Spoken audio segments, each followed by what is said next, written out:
जब अपने भी साथ छोड़ देते हैं, जब हर प्रयत्न व्यर्थ लगने लगता है, तब मनुष्य सोचता है अब मेरे साथ क्या होगा। पर सज्जनों, याद रखना, ईश्वर कभी अन्याय नहीं करते।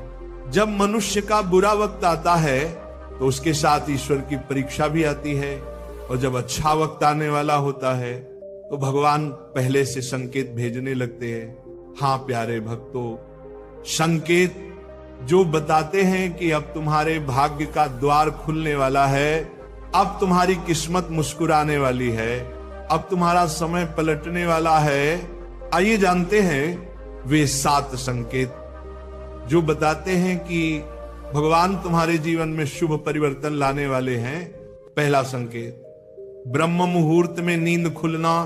भजन प्रेमियों, अगर हाल ही में आपकी नींद अपने आप ब्रह्म मुहूर्त में खुलने लगी है, सुबह 3 से 5 के बीच, तो ये बहुत बड़ा संकेत है। ये वही समय है जब देवता अपनी ऊर्जा पृथ्वी पर भेजते हैं।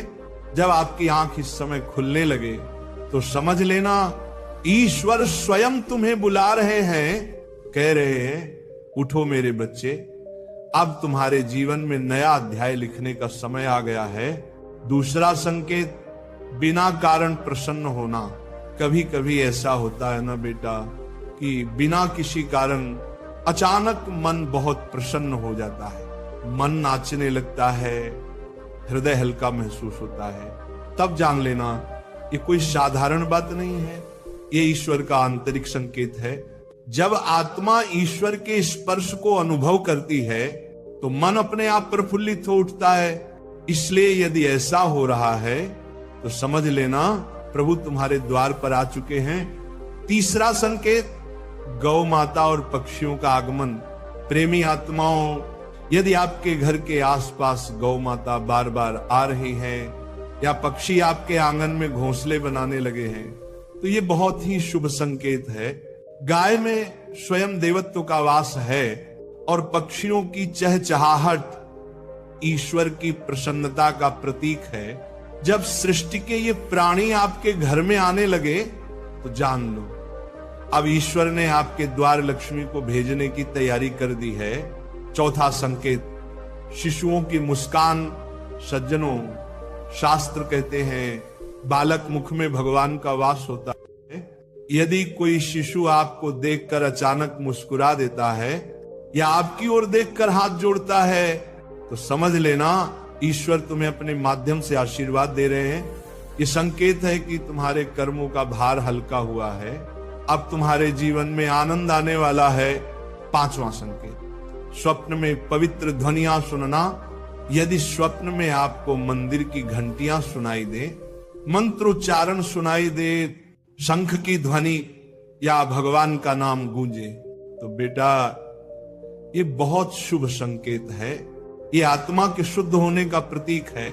ईश्वर जब निकट आते हैं तो चेतना स्वप्न में ही संकेत देने लगती है। छठा संकेत, कर्ज और संघर्षों से मुक्ति का अनुभव। भजन प्रेमियों, कभी कभी जीवन में कर्ज से दबे रहते हैं, पैसे की तंगी रहती है, पर अचानक कोई राह खुल जाती है, कोई पुराना पैसा लौट आता है या कोई नया अवसर मिल जाता है। यह भी ईश्वर का संकेत है। वे कहते हैं अब तेरे कर्मों का भार घट गया है, अब समृद्धि का द्वार खुलने वाला है। अगर आप सबको मेरा इस टाइप का वीडियो चाहिए या मैं अपने बच्चे का कैसे केयर करती हूँ इस टाइप से चाहिए, तो ये मेरा फर्स्ट मेरे चैनल पे ये लॉन्ग वीडियो रहेगा। उसके बाद मैं सोची क्यों ना कुछ भगवान से शुरुआत किया जाए और आप सबके साथ भी शेयर किया जाए, क्योंकि मेरे जीवन में ये लाभकारी साबित हुआ है। तो मैं आप सबके साथ ज़रूर शेयर करूँगी और सब कुछ अच्छे से रहे। और याद रहे ना कि जिस दिन आप बृहस्पतिवार अगर आप तुलसी जी की पूजा करें तो उस दिन आप ना घी का धूपक हो जाए तो जलाइए ज़्यादा अच्छा, नहीं तो श्रद्धा से तो भगवान हर कुछ स्वीकार करते हैं जो आपके पास है वही।